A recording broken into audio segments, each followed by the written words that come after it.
Hello, race fans, and welcome once again to another high-octane episode of Trackside, proudly presented by Document Technologies.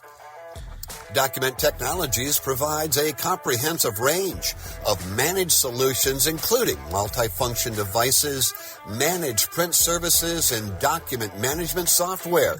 They're also known for their fast service, boasting an average response time of 2 hours or less, and offer high-quality product multifunction devices alongside document management and cloud hosting software. Stay tuned, racing enthusiasts, because the action starts right now, right here on Trackside. Good evening and happy Friday. It is Friday, ladies and gentlemen. There's nothing they can do about it. We're glad you're with us. I am Terry Turner. Right there is Randy Dye. Randy, you doing okay? Doing good, yes, sir. Okay. Well, how are you doing? Well, all things considered, it's weird because this is supposed to be Creekside this weekend, and big responsibility for me, and including flying and all those things, and it's all been canceled. So it's weird because I'm in the studio. You've been in the studio with me many times, but today everybody has those goofy. They're like an umbrella, but they sit on your head. Well, yeah. It ain't funny. Yeah. So you usually need some courage to do that, but yeah, okay, yeah. Is that what it is? Courage? Okay. Yeah. Okay. Well, that's great. Well, meanwhile, Mr. Mark, our producer, who we love, has got a present for you because you're traveling all the time, and some days we don't know where you're going, neither do you. And so he has a dedication for you, Randy, to put a smile on your face. And so, Mr. Mark, go for it. On the road again. Yeah. Just can't wait on the road Okay, so there you go. I guarantee you some days you don't know where you are. He was going to dedicate a song to me as well, but I made him not do it. It's a Chicago song. It's called "Does Anybody Really Know What Time It Is?" Yeah, I like that song. Yeah. So, sometimes it doesn't really matter. Sometimes, does it? No. The older I get, the more it doesn't matter. It just, I'm just glad to be here as I put my feet on the floor with the Lord's Prayer every morning. I'm just glad to be here for another day. What do you think? Hey, that is always a great way to start the day, right there. No doubt about that. Well, we want to mention because I've run more furniture. Friends of mine were in Kansas. I was not able to get to Kansas. A lot of my buddies were there. You were there, and Daniel was there, and a close one. He almost had us another top 10, Randy. Yeah, it was one of those kind of great day, oh no, and then great day, and then doggone it. It was a roller coaster for sure. We came out of the box in practice and was 8th in his group and 13th overall, and that was pretty good. Really, we're kind of looking forward to qualifying.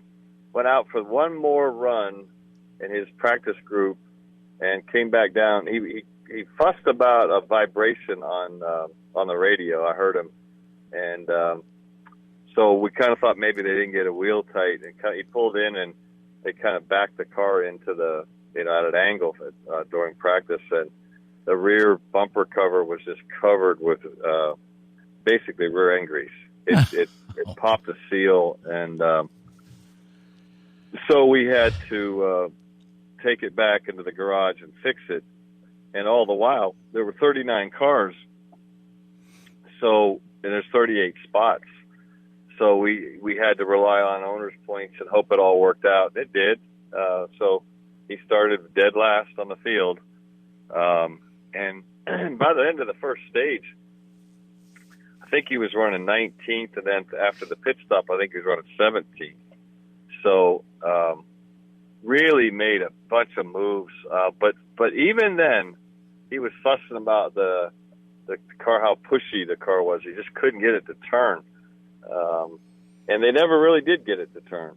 But got all the way up. I mean, we were, I think, second but that was due to pit stops, the timing of pit stops.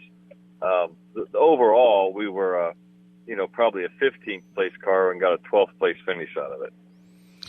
Well, watching this young warrior, and people say, well, Terry, you're prejudiced. But I've been watching drivers closely since we've been doing this show, going on 16, 17 years, whatever it is. So it's not that I'm prejudiced, but that boy moves up through traffic. So I guess my point in this is if we give him a car that doesn't fail in some way or have some sort of weird problem, we're going to have a lot of top 10s and some top 5s and possibly some wins because the boy can drive the race car, Randy. I don't care what anybody else says about my opinion. I can see it. Well, he does. He definitely, I think he can drive too. And we've had our fair share of difficulties. And here's the thing I'd say, even though, I think we've had eight or nine top 10s this year. Haven't got a top 5 yet. But I think what's more important than that, either of those statistics, is that what he's learned this year. Oh, yeah. He's learned a lot. And, hope to be able to put that to use next year. And hopefully here soon we'll be making an announcement about what our schedule looks like. And it's different for sure. It's going to be different. But excited about it, and I think it'll serve him well. And the other part of it is we want to continue the learning process, and so you can start to put all that together in a bowl of soup and figure out what it says. But we'll be telling you about it before too long. Well, we are excited, and anticipation is high with lots of folks. And excuse me, Randy, ma'am, could you scoot over just a little bit? You're going to poke me in the eye with that umbrella. Something good's going to happen in the near future. We are excited to hear about it as well. With that, as I scoot this young lady over a little bit with the umbrella on her head, let's look at the local section of the Trackside program. Daytona, located across from the world's center of racing, is proud to present our local segment, where we talk with a local star in your part of the country following a big win, event preview, and much more. One Daytona in Daytona Beach is a vibrant destination offering an array of shopping, dining, and entertainment options, including unique events and live music suitable for families and individuals alike. Okay, race fans, I promised I won't sing. Raindrops are falling on your head. Meanwhile, Saturday, October 25th at Volusia Speedway Park, the Fall Classic returns with 3/4 modified, 602 late models, 604 late models, dirt car UMP modifieds, and Thunder stocks. Next Saturday, October 11th at New Smyrna Speedway, the heart-to-heart late model twin 50s will occur with super late models, Bomber A, Pro Trucks, and 602 late models. Hopefully, Five Flag Speedway gets to race tonight with winged 410 sprint cars, Crowns, and Legacies. Pits open at 12:30 p.m. Racing starts at 8 p.m. In NASCAR, the trucks were off last week. They kick off the round of 8 at Charlotte this week. That race started about 3:30 on Fox Sports 1. In Xfinity last week at Kansas, Brandon Jones gets the pole and gets the win. Cup Series last week in Kansas come down to a wild finish with Denny Hamlin taking out a car he owns that Bubba Wallace was driving. That opens the door for Chase Elliott, and he gets the win. As I said, the truck guys are running right now in Charlotte. Tomorrow at 5 o'clock, the Xfinity guys hit the track on CW, and that's an elimination race. The Cup guys Sunday at 3, and that's on USA.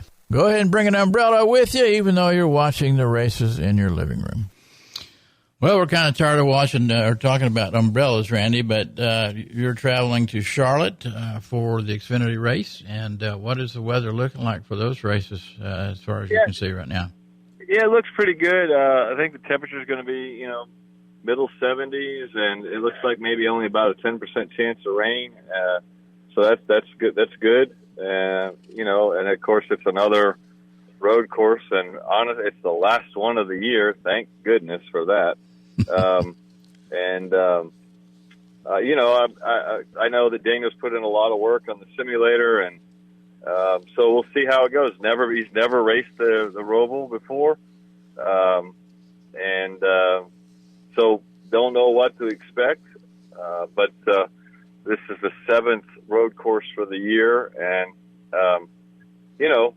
again, there's been a lot of first-time things for him this year in this series. So that's why when I said earlier when we started the show about how important it is to have learned, and we did. He learned a lot, and so we'll see if. I don't know that any of the other road courses will translate to this one, but we'll see. Well, Randy, I got to ask you, you've followed NASCAR, as we talk about a lot, most of your life. Did you ever imagine that you would have 7 road course races in a season in NASCAR? No. No. I would have thought it was merely an anomaly, and, that they do it a kind of a token here or there, but 7, I think I would say I would go on record as saying I think 7's too many, and I think there's 5 scheduled for the Truck Series. That's 1/5. Every 5th race in the Truck Series next year is a road course race, so I think that's too many. It's great, but there are road races. There's plenty of road racing out there. And I don't know that it needs to be that we need that much of it in NASCAR. That's my view. Probably get some folks stirred up over that, but I just think it's too much. Well, I'm going to ask you for your opinion. 2 questions. Why has NASCAR decided to do 7 road course races, and how difficult? I mean, in my head, the trucks and the type of racing that they're designed for are really not. I don't know what the right word is, fit for. I know they work on the setups and all that for the road course races, but you just don't imagine the trucks with 7 road course races. So I don't know, two questions I fired at you, but, opinion, please. Well, yeah, I mean, I think some of these are venues, people asking to have races, and so it's the sponsor agreement and, the licensing piece. There's the business side of it. I think that no pun intended drives a lot of it. But I'll give you I don't think there's anything wrong with going to California and doing the naval base. I think that's going to be cool. Yeah. Think about all of this synergy there with the 250th anniversary of our country and at a naval base. Nobody's ever been there before the race. I mean, that's pretty cool. Do we need to do an event with the Indy cars in St. Petersburg? No, I don't think so at all. I don't know. I don't see that benefiting anybody, honestly. So I think, especially in the Truck Series, people are more into the traditional hard-nosed short track kind of racing. I'd rather see that than another road course race. So, but hey, once again, Terry, they didn't ask you and I. Well, maybe they should start. I just remember. That's probably not likely, ladies and gentlemen. We do express our opinions here. There's no doubt about it. And I guess from the NASCAR point of view, they're looking for more audience and spread the NASCAR to more styles of racing and thinking to bring more fans. I guess it's working. I'm not sure, but it's. And then you said the key thing too for synergy. Like at the base, that'll be a sellout for the entire series for that weekend. It's going to be huge. It'll get all kinds of publicity, and so that synergy will create a huge audience, reaching people that we've never reached before. I'm not sure the rest of it does it, but again, as you just made clear, they're not asking us. So with that, we'll just move on. I'd like to see him go to Five Flag Speedway. I think that'd be a great place. Oh, wow. What a great idea. Make some calls, will you? No doubt. Well, I want to move on because speaking of exciting news, we have some exciting news in the Truck Series. So let's go to the truck section of the Trackside program. The Tough Trucks of NASCAR are next up on the agenda, presented by Aaron Delgado and Associates. With over 110 combined years of experience in criminal defense and personal injury, Aaron Delgado and Associates takes pride in vigorously representing clients in various challenging legal situations within the community. Now, let's go trucking. Okay, as I said, exciting stuff. I know you know all about this one, Randy, but it's just pretty new news. Kevin Kidd is named North American Motorsports Competition Director for Stellantis. That announcement came out today, and North American Motorsports Competition Director is going to be his title. In his role, he will lead the motorsports activities for the NHRA and Ram's upcoming return to the NASCAR Truck Series.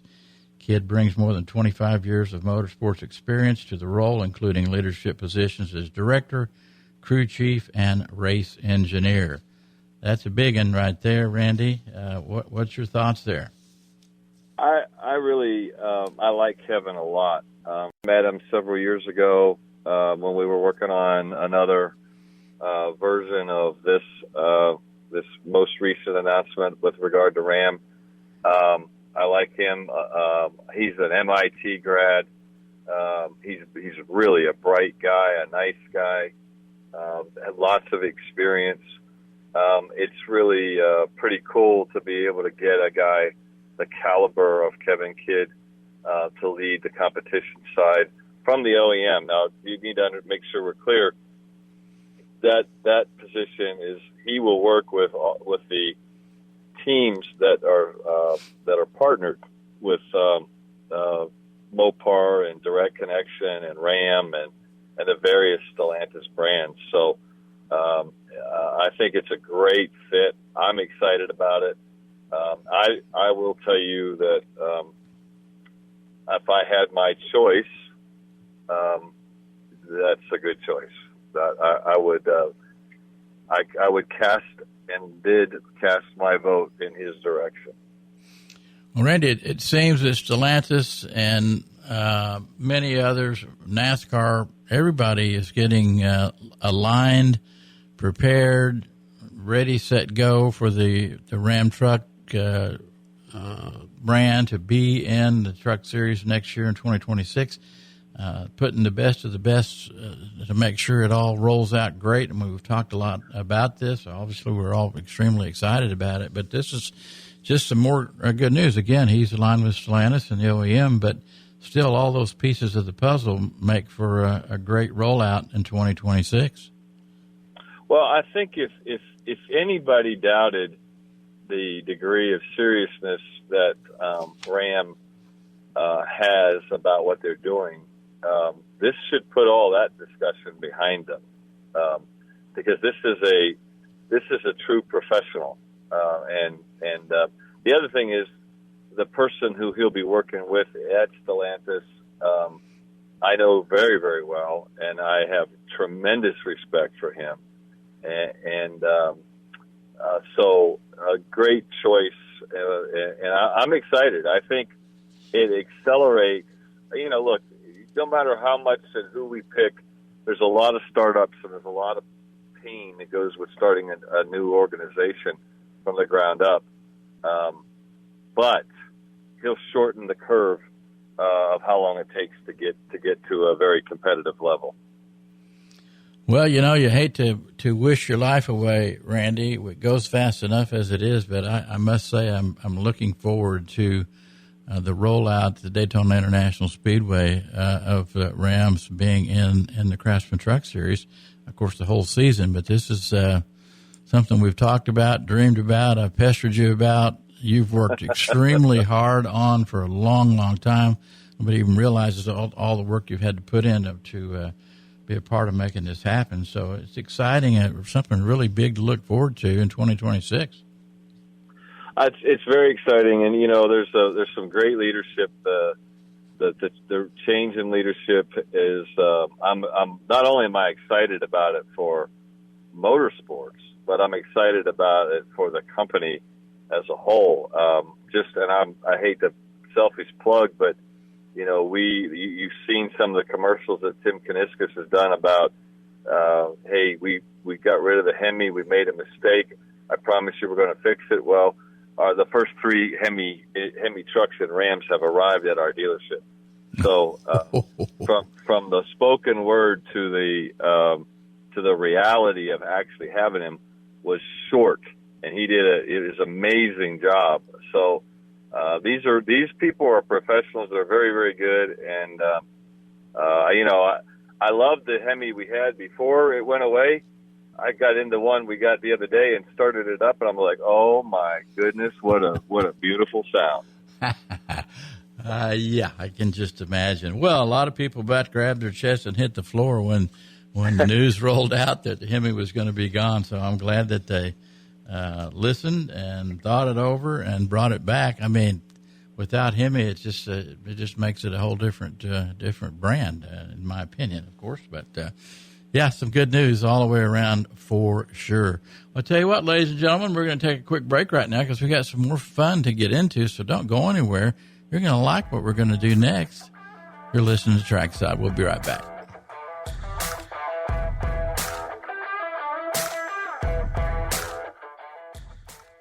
Introducing the all-new tractor and outdoor power equipment section at DeLand Motorsports and Outdoors. Now you can gear up for your outdoor projects with premium brands like Bobcat, Massey Ferguson, Shindaiwa, Echo, and more. Need a powerful lawnmower for that perfectly manicured lawn? They've got it. How about a rugged tractor to tackle those big projects? DeLand Motorsports and Outdoors has you covered. And let's not forget the Lawn and Garden Center with everything from weed whackers to chainsaws. Commercial or residential, DeLand Motorsports and Outdoors has the goods to keep you moving. So why settle for ordinary when you can have extraordinary? Visit DeLand Motorsports and Outdoors today at their new location and explore the thrilling world of outdoor power equipment. DeLand Motorsports and Outdoors, where the thrill of the ride meets the power of the great outdoors. Your journey begins here. Welcome back to Trackside as we now take a look under the hood in the NASCAR Xfinity Series presented by Daytona's Garage. Daytona's Garage offers more than just standard dealership customization. They provide a comprehensive range of services for personalizing and enhancing cars, Jeeps, and trucks of any make and model, focusing on both aesthetics and performance with affordability. Reliable service. Now, back to Terry and Randy.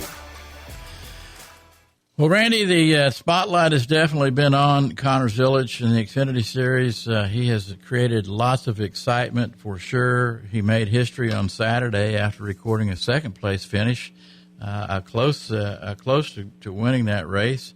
But he did advance to the round of 8, of course, and he racked up his 16th consecutive top 5 finish by placing second and topping the mark of 15 set in 1983 by series legend Sam Ard.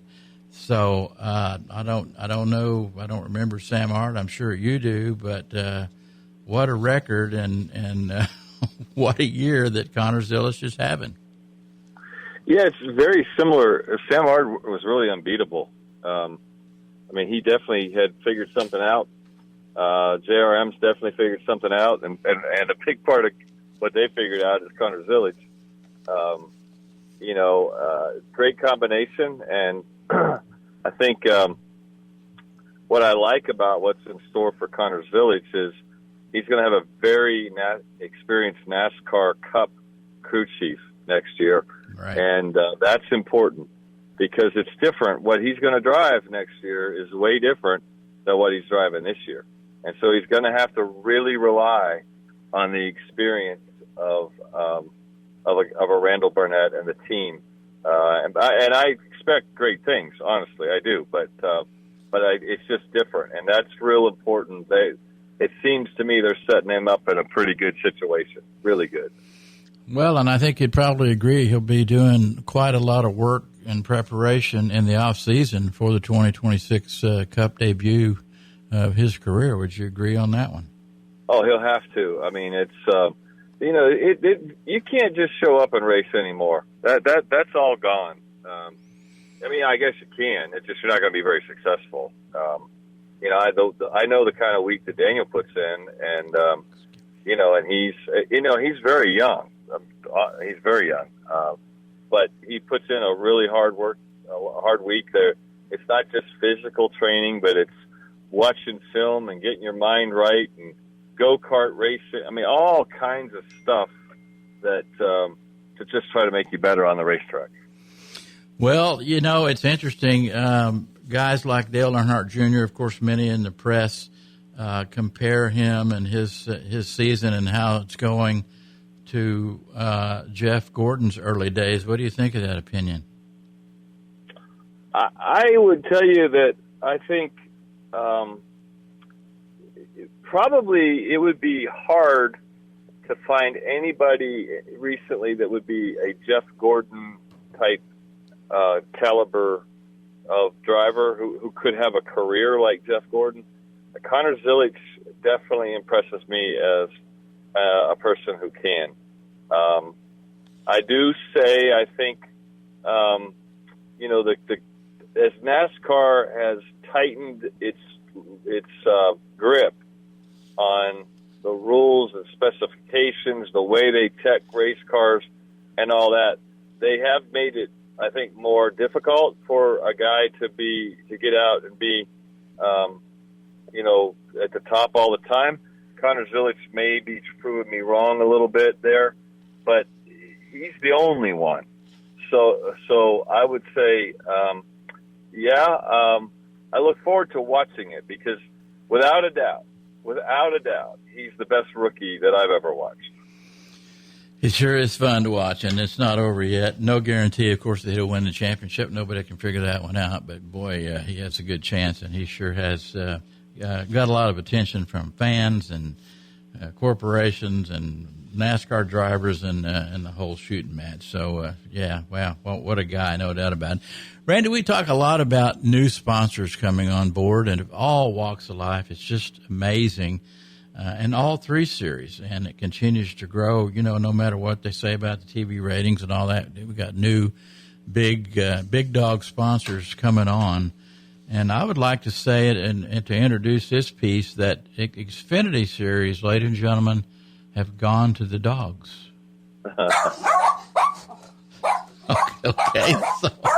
Okay, Mr. Mark. Mr. Mark, he's kind of gone off the rails a little bit, Randy. Have you noticed that? Well, it's late in the day, Yeah. Well, that's a good excuse, no doubt about it. So get this one, Spot On GPS Fence. Now, Spot On GPS Fence is a GPS fence for dogs, and Purina Dog Chow has also joined the team to sponsor Jeb Burton at Charlotte. Jeb Burton is a big dog fan. He's got Hunter and Teal, and they live on a 100-acre farm. And Jeb needed a collar to kind of fence his dogs in the 100 acres so they could roam around, but at least he could know where they were and get them back. So these folks have stepped up, Spot On GPS Fence, and of course we all know Purina Dog Chow, and it all kind of goes toward the Ward Burton Wildlife Foundation, which is another cool program. And so, an annual emotional support dog program. So, hey, we love dogs.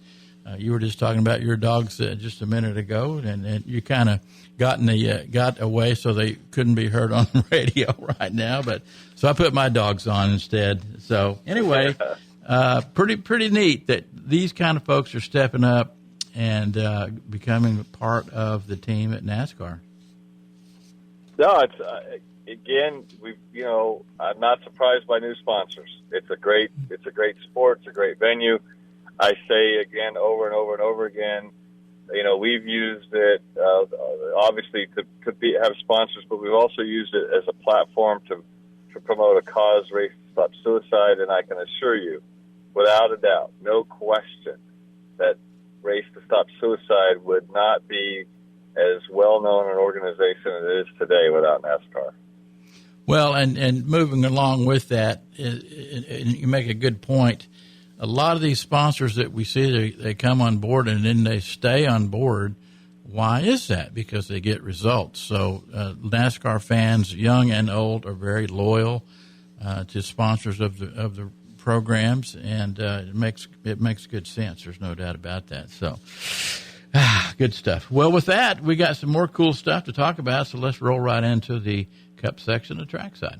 UniFirst presents conversation about the NASCAR Cup Series, the pinnacle in auto racing. Just like Cup, UniFirst is also the leader of the pack as the uniform and facility service experts.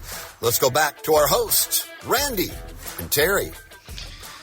Okay, Randy, so you spent a lot of time, lots of years behind the wheel of a race car, and so I'm going to ask you to relate to this situation and help me understand it a little better.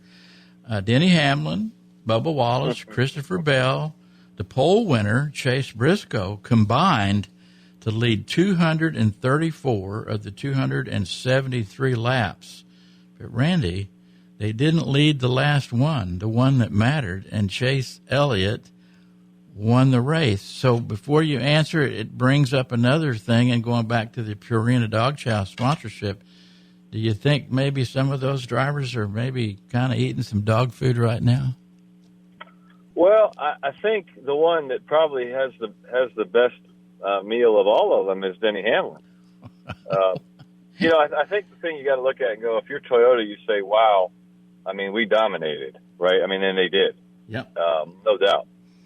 If you're Toyota, you also say, all we had to do was, not fight with each other, and we get a win. On the other hand, you might say, hey, that's kind of what makes the Toyota program great, is the fierceness of the competitors and the people that are driving the cars. Okay.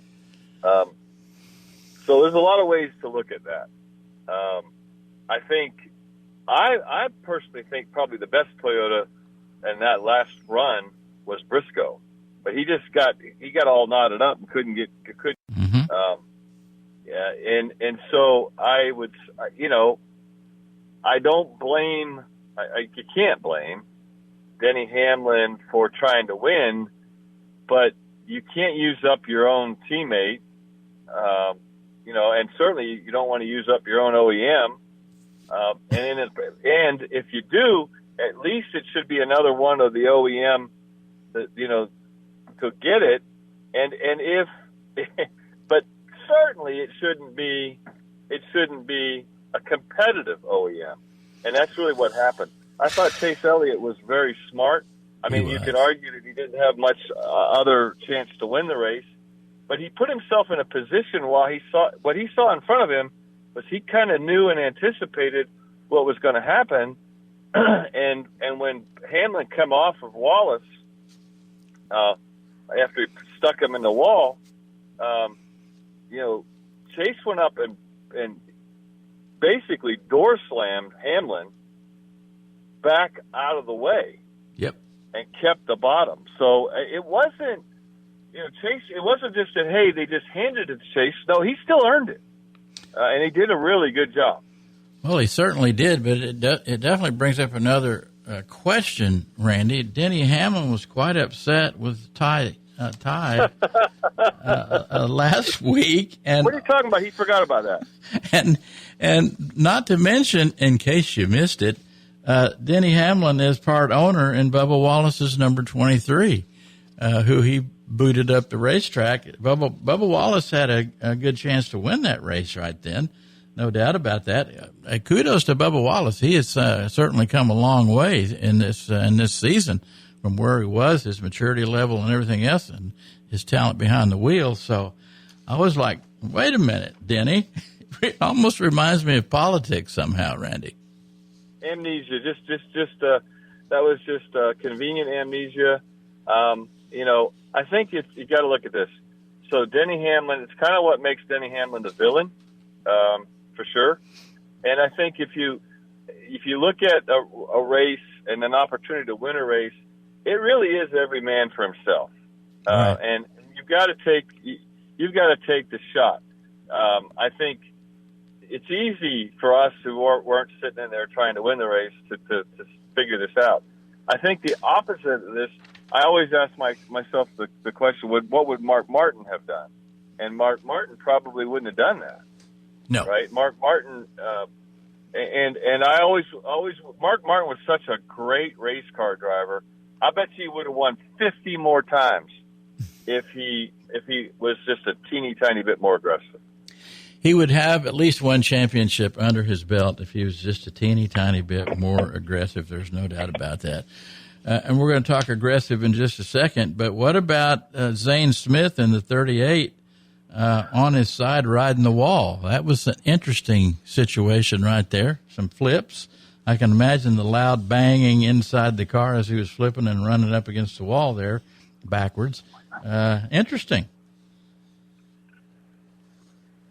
Well, yeah, that was weird.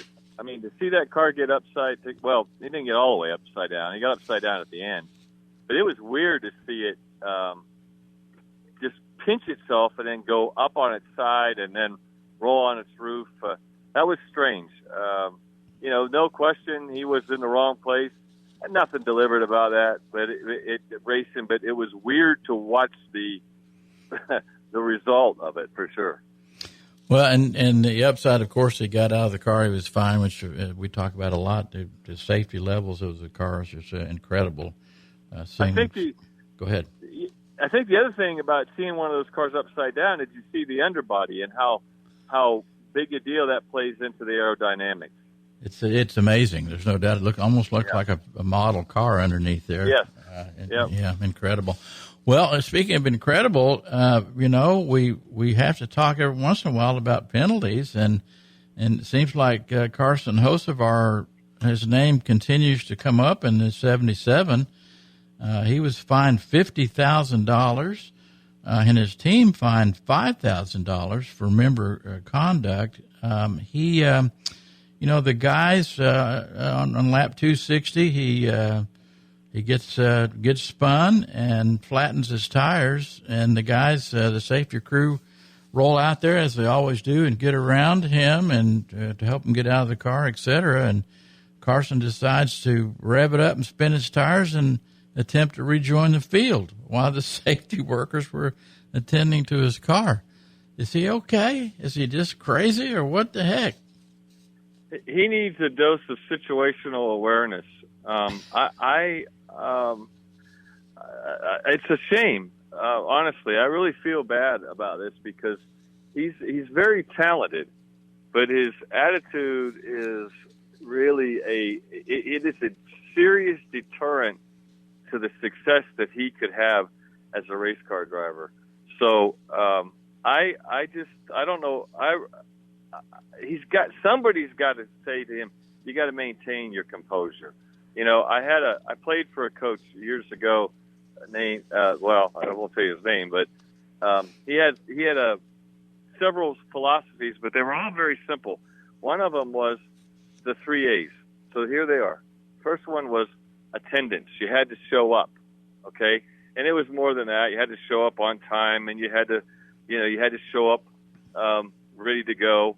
Second part of that was attitude. You had to have a good attitude, a work attitude, the right mental outlook to go get the job done. And then finally, the last one was ability. And he believed that if you showed up with a good attitude, he could teach us to do what we were supposed to do. And he also believed that no matter how good you were, if you didn't show up with the right mindset, you were not going to be successful. And every time I see this kind of stuff with Carson Hocevar, I'm reminded of that coach and about how he talks about how he valued ability. And he was really the last for a reason. And he said he would rather take somebody that would show up on time, be ready to go with a good attitude, than a person that had great ability any day of the week. And this coach was quite successful, by the way. Well, it just makes a lot of sense. It certainly reminds me of some of my coaches as well, which are very similar thoughts and attitudes about whatever game you're playing. But it just doesn't seem that Carson's figured it out yet. I don't know, $50,000.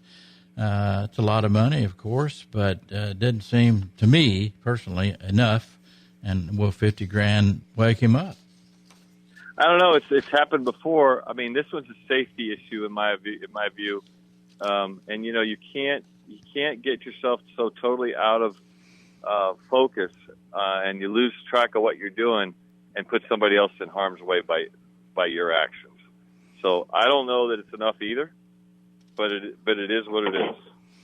Yeah, it just seems like in some cases that in his attitude, he just doesn't seem to give a darn. So lacks of maturity and so on and so forth. So we'll see if it makes a difference as we move on. Forgive me, ladies and gentlemen, I'm going to read you a little bit here because this is important. The teams file, the teams being 2311 and Front Row Motorsports filed a judgment, an antitrust lawsuit, and countersuit. The teams have mentioned to the federal judge, or motion to the federal judge overseeing the case to issue a judgment on the relevant market. The short version is that NASCAR has historically been recognized as the same market as other motorsports entities, in that the Cup Series is a place for any definition race team to field cars within it. 2311 and Front Row have argued for better part of the past year that the Cup Series is such a specialized field that the teams that compete in it have no other relevant market. In other words, paint NASCAR as violating federal antitrust laws. They have to prove, amongst other things, that the teams have nowhere else to race within the market. Basically what they're saying is, hey, we can't go anywhere else. So NASCAR will have a chance to respond by October 15th. So more legal mumbo jumbo happening in this case, Randy. Yeah, they can, the resources that they have available to them, they can go start their own. Well, exactly. They could go say, well, look what Tony Stewart did, basically. So, yep. I have to admit, and we've said this before, we are kind of tired of hearing about this, and we'll be glad when it's all over. We both think that we both have opinions on the way it's going to go, but we'll see. Speaking of law and lawsuits and all that, NASCAR drivers will be locked up and will have be put in jail and will have to be bailed out, and that will fund scholarships for women in motorsports. So that's a cool setup, and that's going to be happening on October 22nd in Charlotte. And let's see here. Ryan Blaney, Alex Bowman, Joey Logano, Michael McDowell, Ricky Stenhouse Jr., and several other drivers are going to be put in jail. And they'll face off before the judge. Get this, Judge. You think we got a tough judge in this 2311 case? How about Larry McReynolds? He's a tough dude. There's no doubt about it. He is America's crew chief, and he'll be the judge with Mama Smith as chief hype officer, and Daniel Trotter will be the MC. Also supporting this is some big ones here: 2311, Hendrick Motorsports, Team Penske, Rush Truck Centers, Joe Gibbs Racing, JR Motorsports, and Trackhouse will be supporting this. So a big fundraiser. This is the 4th annual event for this, and hey, it's for what a great cause. Scholarships for women in motorsports. We need more women in motorsports. We both agree on that, so this is good. Yeah, it is good. I think it's a cool thing, and what a great way to raise the money. Yeah, absolutely. No doubt about that. And lots of fun, lots of attention, and some, I'd say, some pretty big name drivers and teams that are going to be involved in that, Randy. No question. Yes, sir.